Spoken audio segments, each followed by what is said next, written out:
natin ang BREN Esports just breezing through a lot of games, especially in the early to mid game. That's right.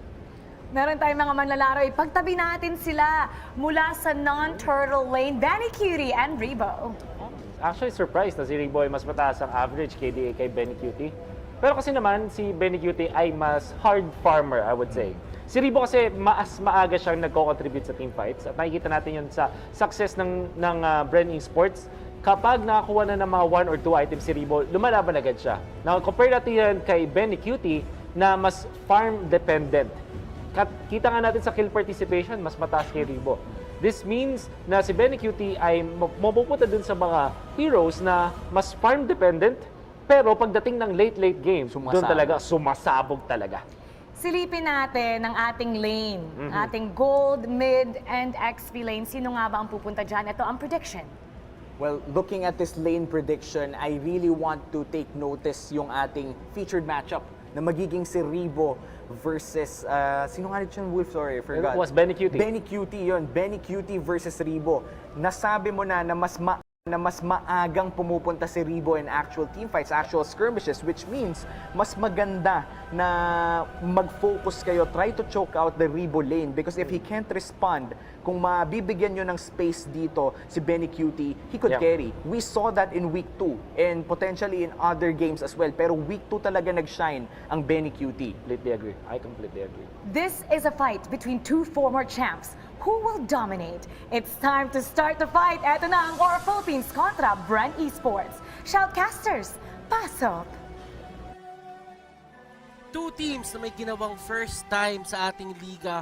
One is yung back-to-back champion and yung pangalawa is yung first world championship natin. This is going to be a fun match. And do remember guys that the MPL Philippines Season 7 is presented by Smart, the official tournament telco partner of the MPL. Free to game great with Smart, free games for all. Welcome to the Casters Desk at kami ang inyong magiging shoutcasters para sa second series of the day. Ako nga pala si Butters, ang inyong anchor. Kasama ko ngayon si DDZ, aka hindi ako si Doggy. Hindi. Pero kamukha niya lang. Kamukha niya lang. And speaking of actually, hindi ko siya makikokonek sa kamukha eh. Pero, as we continue to deal with the COVID-19 pandemic, we encourage everyone to follow the government's health and safety protocols. This includes practicing social distancing, wearing a face mask and face shields, sanitizing, proper hand washing, and staying at home as much as possible. Let's all do our part to stay safe and help stop COVID-19. Responsibility natin to guys, so join the fight kahit hindi M2 to. Now, let's head into the draft, and this draft is brought to you by Smart. Now, DDZ. Man. What do you think about this certain matchup na meron tayo? The Battle of Champions. The Battle of Champions, alam naman natin, Aura PH. Way back before, na bago pa sila maging Aura PH, Sunsparks. Naging back-to-back sila. And especially, ang current defending champions ng MPL Season 6, BREN Esports. So malaking tendency na magkaroon tayo ng early games, ng quick games rather. At nakita mo naman, Ters, sa unang ban pa lang ng Aura PH, alam mo na basang-basa na ng Aura PH o talagang pinaghandaan ng Aura PH yung BREN Esports. Kasi dahil bakit? Sa Chang Eneribo. And the Chango has been a staple pick para sa BREN Esports doon sa mga previous games nila. And not gonna lie, this is a pretty smart ban coming from Aura PH. While yung BREN Esports, standard to para sa kanila tats, the Diggy and the Matilda. Matilda, nakita niyo yung performance ni Oh My Venus from our first series. Back-to-back MVP using the Matilda. So, sabi ng BREN Esports, oo nga naman talaga. Sobrang sakit ng Matilda. Hindi natin bibigyan ng pagkakataon dito ang Aura PH na makuha. And on top of that, they will also remove the Selena from the play. Greed. Hero agad yung dininay dito ni Aura PH. But, first pick, Benedetta sa side ng Aura PH. Ters, alam mo naman na isa ka sa mga malulupit na Benedetta players dito. Hindi naman. Sakto lang. Hindi lang. Ang humble talaga ni pa-humble lang tayo. Oh, syempre, alam naman natin yan. Matik yan, Dom. But, eto nga, Benedetta is one of those picks na stable talaga and pwede mo din siya gamitin sa iba't ibang lanes. Ngayon, for BREN Esports, smart ban din tong side ng Selena kasi Greed nga yung kalaban nyo dito eh. Greed isn't one support na kailangan na dapat mong bigyan ng isang Selena. Actually, both of these two teams have supports or mid laners na gumagamit ng Selena to its full potential. Yeah, at alam naman natin pag tumama agad yung arrow and also the vision that na pwedeng ibigay ng Abyssal Traps, lamang ka agad yung team makakuha nun. Pero, syempre ang sagot ng BREN Esports, okay, so remove natin yung Selena, we will have our own vision using the Popol and Kupa. Pati meron din silang isa pa na nakikita ko na meta heroes ngayon is yung Eve. Nakita natin to before na kapag merong Eve, almost lahat ng mga skirmishes o mga team fight in favor ka agad kapag nagamit niyo yung real world manipulation eh. Kaya hirap makatakas. Pag napanrindo ka sa loob, talagang mapapwersa kang lumaban. Fight or flight ang magiging scenario. Fight or flight. I like the term, Tads. Aura PH, nakakuha sila ng Farsa and ng Cho. And I think JP is one of those players na kapag binigyan mo siya ng Cho, nagwawala talaga. Nagwawala, oo. And at the same time, Raflesia could be the tank as well. Di natin alam. This Aura PH lineup para sa akin, Tads, napaka-flexible nila. Well, for the side of BREN Esports, they stick with something safe and they stick with something that works. And that is the Granger. Yup, Granger with the Death Sonata, with the Rhapsody. Kapag meron talagang naipon or kapag meron talagang nakulong sa loob ng real world manipulation, ito yung pwedeng gawing opportunity ng BREN Esports to go for a pick-off. Again, yung 0.5 immobilized kapag tumama o kapag tinapakan mo yung edge ng real world manipulation is already enough na makapag-burst ka agad. At ang dami nilang lockdown kasi meron pang Popol Surprise sa side ng BREN Esports. But Thurs, yung Aura PH, sabi natin kanina, no, fight or flight. Kumbaga meron kang fight kay Cho, meron ka ding flight kay Parsa. So ang dami talagang flexible pick na pwedeng ibigay dito ng Aura PH or at least i-contest since meron din silang sariling standing na magic artillery gamit ng Parsa. Gusto ko yung pag-connecta mo ng fight or flight. Oo, kasi lumilipad si Parsa. Di ko kaya sabihin, may artillery. Sabihin mo. Artillery. Sabihin, artillery. Promise, hindi iiwasan ko talaga yung mga R. Okay lang. Oo. Basta wag mo lang pasabi sa akin. Okay, sige. Ako na magsasabi. Okay. Heading back into the draft. Harith, ladies and gentlemen, ang ban ng BREN Esports. And good thing din to kasi kung isipin mo, kung may Harith na activated into the mid-game, late-game, madaling abutin ang isang Granger, Eve at Popaling Kupa. Oo. Isang Zaman Force lang into Chrono Dashes, mas mahirap ang mapoprotektahan ang BREN Esports. Pati mas okay na rin na meron silang pang safety ng early game. Kasi alam mo naman natin na kapag si Harith nagkaroon na agad or na-reach niya agad yung level 4 power spike siya kaagad, getting that Zaman Force, mawawala kaagad yung energy shields using the combo from the Chrono Dashes. Pero ang last ban dito ng Aura PH, maganda, really wise. Again, removing the Barats para agad wala silang control. Nakita natin yung performance kanina ng Barats talagang preventing any kind of penetration or any jumping lane. Again, yung kanyang walls-to-walls jumping technique talaga may hihirapan ka agad dito. So that's a big possibility for Aura PH na pwede silang sumilect ng possible Lancelot or Ling na mga mahihilig mag-penetrate sa box ng BREN Esports. Now, Aura PH, last two picks for their side. BREN Esports, they do have a Lunox naman na nagpre-prepare sa kanila para sa kahit anong tanky pick na gawin ng Aura PH. But do keep in mind, Tads, nakikita ko dito yung BREN Esports. Tama ba yung nakikita ko?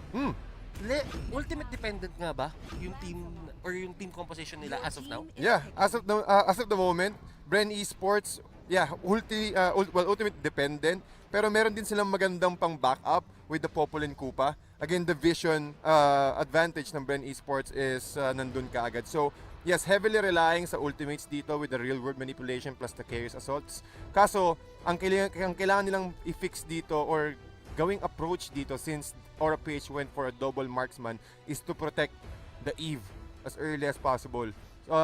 Go for the aggressive type or at least hold the early game first just for a few minutes para makapaghintay lang sila ng Raptor Machete ni Granger and then go for the fight as early as possible. Kailangan nilang sila yung magiging aggressor against Aura PH.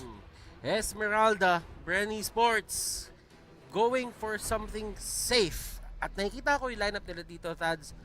Isa lang ang physical damage output nila. Actually, dalawa. With the Popaling Kupa, pati si Carl TZ Granger. Pero most of them, like sabihin natin, 60% of the team holds magic damage. While Aura PH, kumuha sila ng Natalia and this is something greed na nakikita na naman natin na lagi yung ginagamit to. And sinabi nga natin na meron changes na naganap dito sa ating Natalia na tumaas yung skill cap niya at humirap gamitin kasi kailangan 2 beses mo tatamaan ng Invika para ma-silence.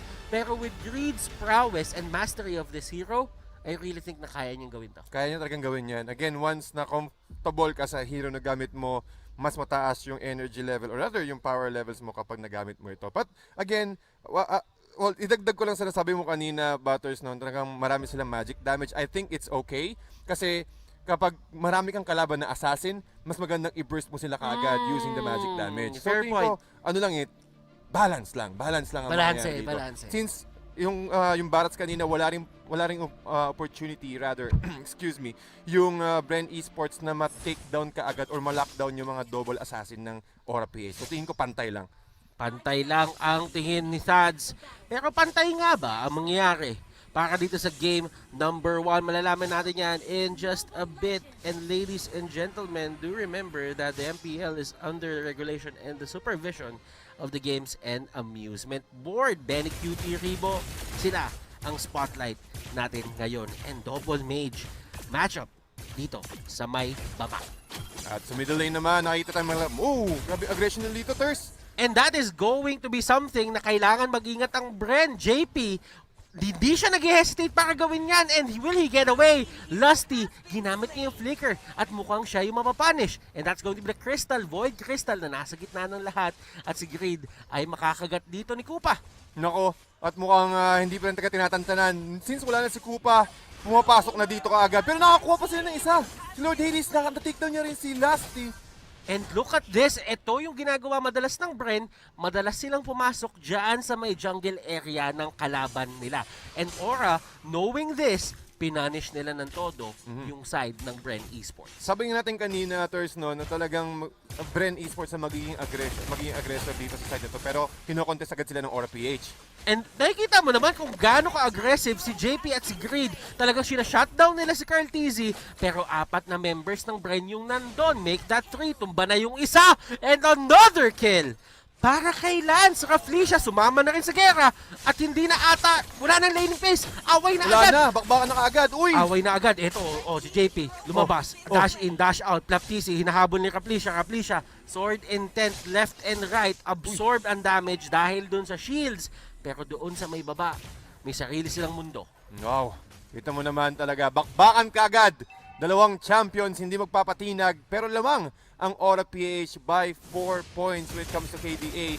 At sa net worth naman, almost 1,000 plus lang din ang lamang dito ng Aura. Pero nakita mo naman, Thurs, na talagang kung gaano ka-aksyon ang Aura PH, ganun din kabilis ang pag-take nila dito sa next turtle take since yung BREN Esports mukhang hindi sila ready at nasurpresa sila ng Aura. Ang gusto ko tutukan dito, Tads, is si Hades at si JP. Kung napapansin mo si JP, 4 kills doon sa naganap. Involved siya. Oo, 4-0-0 ngayon si Lord Hades. And that is something na makikita mo talaga kay JP na kapag ka pinilit niya maging aggressive, kayang-kaya niya and he's been getting a lot of these setups para sa mga cores niya. Even Greed has 2 assists. Uy, Order of Brilliance, Flicker, pero tingnan mo sa Si likod. Greed, Si Greed. kakayanin ni Greed. Yeah, And meron pang high and dry. Execute, nandun, high and dry, Lusty, hinahabol siya, pero wala, hindi kaya amuyin yung naka-invis. Nakita natin yung aggression, yung play rito ng Aura PH, no?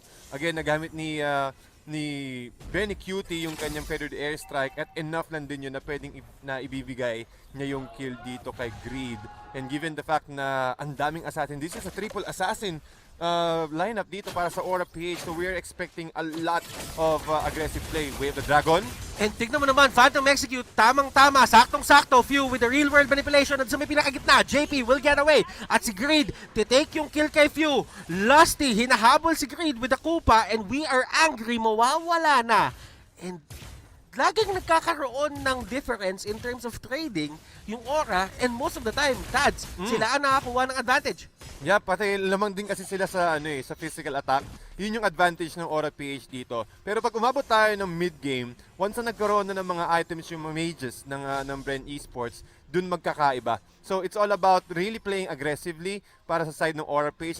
As you can see, 4 minutes pa lang pero ang dami na agad KDA. Saktong-sakto yung order of brilliance dito ni Rebo, pero look at the response of BREN Esports. Naghihanda lang din sila ng isang magandang opening since nagamit na ng Aura PH yung kanilang artillery using the feathered airstrike. At eto, Lusty, pumarap doon sa may gitna. And Greed, Lord Hades, tignan mo yung damage output nila. This is a tank, Popol and Kupa. Pero kaya nilang pakalhatiin yung buhay with the Thorn Rose and the dash. Turtle fight. Aura, nag-ahanap ng magandang target. At si Carteezy na naman ang ginaw ni Greed and Thorn Rose. Huli agad si Carteezy. Lord Hades still alive. Tutumba din siya. JP dito hinahabol si Rebo. Rebo na knock up. Jeet Kundo will be perfect. At mapupunta kay Raflesia yung turtle buff. Wow, perfect execution there from Aura PH. Nakita natin kung paano nila in-isolate yung laban. Si Few, yes, nandun yung real world manipulation pero nakatakas ka agad with the mobility from Aura PH and yun agad yung na-burst out nila.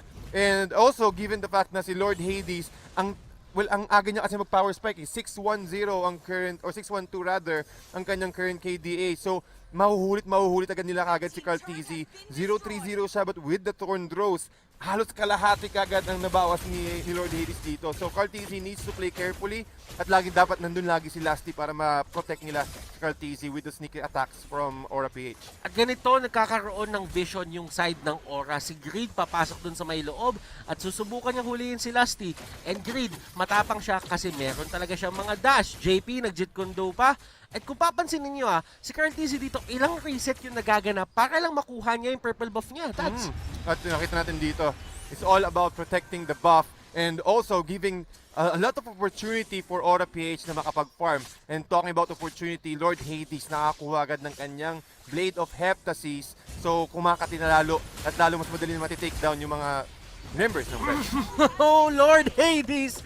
Ginamit niya yung dalawa skill niya and enough yun para itumba. Dito, si Flap, TZ, yung TZ Brothers tumba na, Greed. Napasok sa Void Crystal, Raflesia hindi lumusot sa kabila yung kanyang Electo Final Blow and that is going to be stopped in the skirmish. Pero sa totoo lang, Tads, nakuha ng Aura yung pakay nila, nakuha nila yung turret. Yep, it's all about the objective, sabi dito ng Aura PH. Ang maganda rin yung ginawa dito ni Raflesia. Nakita niya kung saan nakapwesto si Few, so burst him kaagad. Napaaga na makancel yung real world manipulation at given the fact na nasa loob pa sila ng ng territory ng turrets. So, sobrang confident dito yung Aura PH. Yung triple assassin draft nila is really working out. Oy, pero JP may nahuli na naman. And Cho, JP, tignan mo yung damage. Woo! Wow! Aura PH just going wild. Carteezy, nandun siya sa may area pero hindi niya kaya lumapit. Nakakatakot talaga lapitan ng Aura ngayon. Para bang kapag nilapitan mo sila, lagi silang may potential na i-burst down ka. Oo, kita mo naman kung gaano kagigil dito si JP. Alam niya na si Rebo, dalawa ang brilliant stats niya so hindi siya walang pagkakataon na makagamit siya or at least fight back dun sa aggression na ginagawa ni JP. And with that, another turret na naman na makukuha dito ng Aura PH and with the real manipulation, oh, wow! Speechless ako. Damage output. Ninunuke dito si Carteezy.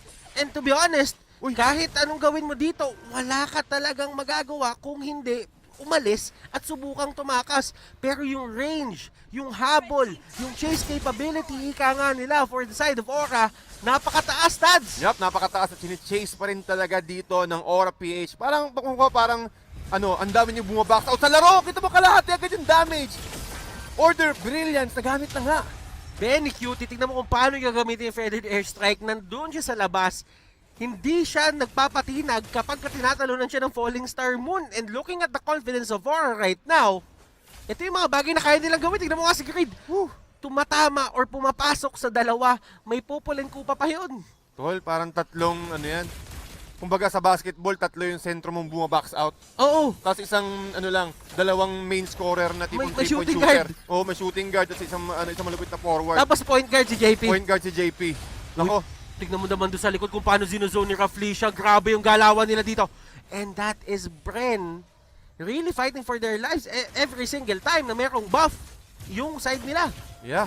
At wala na, na-occupy na ng Aura PH yung jungle area ng BREN. So, kailangan talagang mag-group together dito ng BREN Esports para maka-pick off. Since ang layo na ng net worth, or rather ang layo ng KDA dito ng Aura PH, this is just, papunta pa lang tayo sa mid-game, so there's still an opportunity for BREN Esports to catch up. Ang kailangan lang nilang gawin, mas top or makakuha ng killing spree bounty or yung streak bounty dito, take down Lord Hades, since ang dami na rin mga streak sa side ng Aura PH eh. So yun yung kailangan nilang kunin dito, and also given an opportunity for Cartesi to get at least one more item. Benny Cutie, sinone out niya lahat ng tao dito sa side ng BREN, Aura. Wow! Sobrang dominating nung kanilang performance dito sa ating game number 1. Now, tutukan natin yung BREN Esports. Masyado natin matagal pinag-uusapan yung Aura, and fair enough, nasa kanila talaga yung momentum, nasa kanila talaga yung domination eh. Now, pag-usapan natin yung BREN, anong kailangan ng BREN dito gawin para makabawi sila sa game? Well, bukod pa dun sa killing spree bounty, ang kailangan nilang gawin dito is gamitin yung mga brushes for a surprise. Kasi nakita naman natin ang taas ng magic damage output nila, and again, you're up against assassin players. So, surprise, fight fire with fire, ika nga. Kailangan mong gamitin yung brush mechanic para makapag-surprise kayo ng hero, and also go for the pick-off. Kasi ang laking bagay talaga ng na maka-takedown ka, lalo't mataas na yung bounty ng mga heroes natin. So yun yung magiging pick-off nila. Medyo risky, medyo out of position, pero kailangan nilang i-utilize yung popular surprise at its full advantage. But still, ito yung kailangan mo tignan, Sads, dito. Although may brush capabilities ang side ng BREN Esports, minsan nakakatakot na din kasing pumasok dun sa may mismong brush, baka kasi nandun si Green or nandun si JP. Ngayon yung dalawang yun, may potential sila na talagang i-take down ka, or si JP, may potential siyang isipa ka at i-displace ka papunta doon sa team ng Aura. Ngayon, makukuha ng Aura yung Lord, and pupunta yan sa either top or bottom, and yun yung magiging opening ng Aura naman dito para makuha yung mid lane. Yep. At talagang kailangan nang i-push out to, and given the fact that the Lord, hindi pa naman siya luminous, pero syempre nandun pa rin yung super minions na nasa side ng Aura PH. Ang possible na pwedeng gawin ng BREN Esports is always go for a check. Sabi mo nga kanina, no, mahihirapan talaga kasi there's a big possibility na nandun yung mga heroes. Grabe! Tumiktok pero hindi niya nasayad doon sa may pakabilang dulo, tumama na untog doon sa bato. And that was a good try from JP. Not gonna lie. Nice. Kaso, ang maganda pa dun, Tads, nung pwede nang mag-defend yung BREN dahil 4v5, tsaka pinihit ni Benny Cutie yung Feather Airstrike, yung ultimate. Nako. Roughly siya going in. Look at that. Pero hindi kakayanin ng damage. At wala rin si JP para alalayan siya in terms of diving the enemy team. Greed, however, siya ang mapapunish dito from BREN, and this is a step in the right direction kung gusto nila makabawi sa game na to. Oh, tama yun. Kasi si Greed, yes, 3, 4, 6 yung current stats niya, but kapag wala si Greed, mas magiging komportable yung pag-ikot dito ng BREN Esports. Sabi mo nga kanina, there's a big possibility na nandun or merong miyembro ng Aura PH doon sa loob ng brushes, and wala na yung threat na pwede kang ma-smoke bomb. So meron kang big chance, meron kang window rather sa side ng BREN Esports na makipag-fight o makipag-skirmishes. So ito yung ginagawa ng BREN Esports ngayon, nag-stick together sila, naghahanap sila ng isang magandang target, and possibly checking or waiting for the next buff na mag-respawn. So Aura PH naman, still talking about the the capability of Aura PH, kailangan nilang idire-diretso itong aggression, momentum na meron sila ngayon. Now, Aura PH, ang ini-aim nila dito, Tads, is tapusin na tong laro. Alam nila na kaya na nilang abutin to, and tatandaan natin, may certain limitations din naman ang isang Lancelot. Pagka dumating yung 12-minute mark at hindi pa natatapos yung game, usually nakikita natin na natatalo ang isang Lance. Pero that's not the case kasi ang dami niyang alalay in terms of damage output sa Cartesi. Nasipa na naman ni JP. And si JP nagsiset up ng clinic dito, pinapakitaan niya yung BREN. Sabi niya, ito yung ito yung Cho na ginagamit ko, guys, ha. Oo. So ngayon, ito, papakita ko sa inyo, yung Way of the Dragon ko to, idadalhin ko sa kalaban ko. And every single time, masusubukan niya gawin yun, nagagawa niya. Isang beses lang siya pumalya. Naku, kung meron doktor, merong clinic. Dito si and also looking at this, si last team meron, yung mukhang tutumba na, medyo tabingi, yung Electro Final Blow, pero enough lang din. Pero thirst, kita mo naman yung aggression. Kung gano'n ka-confident ang Aura PH dito, pinapasok na nila kahit dun sa loob ng Tier 3 turret ng BREN. Aura PH, what a performance. Game number 1. And few! Hey, wow! Woo! Delicads. Kita mo naman, isang feathered airstrike pa lang yun. Oo nga, tol, eh. Ang Delicads. katin niya, tol. Mga... Ay, dinelicads mo ako. Ang sagot ko Delicads. dyan, Omsim. Omsim. Omsim. Omsimus. Omsimus. Omsimus Prime. Oo. Pero hindi kasi, di ba makita mo, isang strike pa lang ni Benny Cutie. Ito yung ano eh. Well, kidding aside, Benny Cutie, alam niya kung kailangan, kung sino yung mga targets or kung kailan niya gagamitin yung feathered airstrike niya na hindi niya binibigyan ng information yung BREN Esports na okay, wala siyang feathered airstrike, meron siyang feathered airstrike. Even though na kita mo naman, Holy Crystal into a Divine Glaive, ganyan na kasakit. So hindi agad makakapwesto dito si Few o kahit si Rebo for a good setup ng river manipulation. At kung ano man yung mga risky plays na ginagawa ng Aura, lagi silang merong Benny Cutie na aalalay sa kanila. Oo. Na parang si Benny, yung referee ng laban. Okay guys, hindi tumama yung skill si JP. Okay, reset, pwede do airstrike, yung BREN tatakbo na pabalik. Oo, parang meron silang meter na kung saan kaya ba natin lumaban o hindi. Roughly siya. Uy, Flaptizi pumasok, and that is going to be the way of the dragon. Flaptizi tumatakbo, nanakap pa siya, and JP hinahabol ni Popol and Kupa. Pero doon sa may taas, na push ni Greed yung minions at mapipilitan yung BREN na maging reactive at i-defend yun. Yup. At yung ikot talaga dito ng BREN Esports, ramdam nila na kailangan lang natin makahanap ng pick-off. Lord Hades 815 at the moment, meron silang enough artillery na pwede nilang gamitin kung sakaling magkaroon ng mga fights, pero wala nga pa rin opportunity na pinapakita dito ang Aura PH. Ngayon, BREN Esports, sinusubukan nila mag-steal dito sa may turtle area and they just need to keep an eye where Benny Cutie is. Si Greed na naman nando sa may pinakalikod. Carl Tizzy niyayakap ni Raflisha. Raflisha, siya ang mapapunish. Ano si Ribo sa area? Flap Tizzy ang tutumba sa side ng BREN. Pero sabi dito ni Lance, papasok ako at kukunin ko yan. And Lord Hades, 1v1 with Lusty. JP hinahabol ni Carl Tizzy. And ito na nga ba, yung turnaround na hinahanap ng BREN. Pero si JP, Uy! papasok ng base. Dalawang Ay, hindi. Muntik lang. Practice lang. Pero Ters, nakita natin, diba, ito yung hinihintay ng BREN Esports na pagkakataon na tipong lalamang tayo sa pwesto. Si Few nakahanap ng magandang pwesto para sa real-world manipulation, and also Carl TZ. Siya ang nakakuha ng bounty dito, and also kahit nawala yung Lord sa side ng BREN Esports, okay lang din yun para lang matimbang or para lang maging balance rather yung lane equilibrium ng BREN Esports. Nagkaroon sila ng opportunity para makahinga, pero ang Aura PH hindi nila afford na magkaroon ulit ng ganong klaseng fight. And dito magaling yung BREN no? Mm. Yung pagka high pressure moment at saka may team fight na malaki, kahit sobrang lamang nung kalaban, parang lagi silang merong way din na baliktarin yung laro. Kahit sa mata ng tao o sa mata nating mga caster, parang imposible na. Merong ganun yung ginawa nila against Diba? Blacklist, diba? Game 2. Merong ganun yung Merong BREN ganun. Esports Kaya all throughout the match, hindi ka dapat maging complacent against BREN. Lusty, biktima ng kahakasan. And that is going to be a 3-man rotation just for a single tank. Brute Force Breastplate, kinuha niya. 45 seconds yung respawn timer. Wow. Ngayon, yung Lord ay hindi pa nag-set yung timer doon sa may gitna. Pero sabi ng Aura, kulang sila. It's time to rock and roll. It's time to rock and roll. Lahat ng lanes ay nagpo-push out. Feathered airstrike mo ang ginamit na dito. Thirst. Si Flaptizi taga ng gugulo lang. And that is going to be the tower lock, the turret lock, and that is Aura PH taking game number 1, finishing the game in dominant fashion. Wow.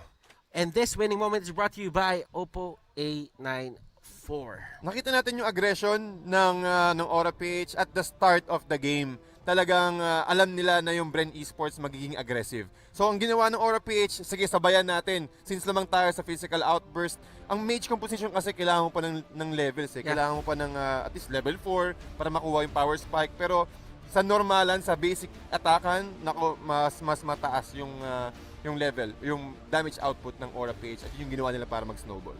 Clearly, that is going to be something na kailangan bantayan ng BREN Esports in the coming match. And kailangan nyo din bantayan yung ating next segment na ibabato na natin sa ating resident analyst Midnight. Ano nga ba yung mga ginawa dito ng Aura PH para ma-dominate ang world champion na BREN Esports? Midnight, take it away. Sa'yo na ang floor at gawin mo na ang gusto mo. Napaka-dominant na naging performance ng Aura PH against BREN Esports in game number 1. Welcome back to the analyst stand, and i-breakdown natin kung paano ba naging dominant no, yung performance ng Aura PH against BREN Esports on the back of the Assassin lineup. Tignan muna natin ang post-game stats natin, hatid sa atin ng Smart. Now, if you look at the side of Aura PH, makikita nyo rito, syempre, yung mga Assassins on the form of the Natalia and the Lancelot. Although si Benedetta, fighter, assassin din siya, no? Pero nandun pa rin naman siya sa category na poke damage, and at the same time, they can easily assassinate heroes on the side of BREN Esports. Very good pickup, actually, for Aura to complement the lineup, yung Farsa ni BeneQT on the gold lane. Kasi ginamit nila dito yung position 4 or yung support na Natalia, no? So meron silang poke damage pero wala silang mage or wala silang magic damage at yung long range. So napakagandang flex or complement pick for the side of Aura PH yung gold lane Farsa kasi it provides the additional layer of damage na makakatulong for them to amplify the presence of the assassins on their lineup. And this is something na medyo comfort talaga for Lord Hades. Back then, nung nasa ibang team pa siya, nung nasa Finesse pa siya, he was really known as a mage assassin player. And ito, going back to his roots, kitang-kita natin yung performance, no, kapag comfort yung hero na nilalaro ng isang player. That's the reason why Lord Hades was able to deal so much damage and was able to get a lot of kills because of the setup and yung comfortability rin ng hero. Nagbe-blend eh. Meron kang Farsa for the long range nuke, nababawasan yung HP ng heroes, and then ang gagawin na lang ni Lord Hades is clean up. Makikita natin yan dito sa ating highlights.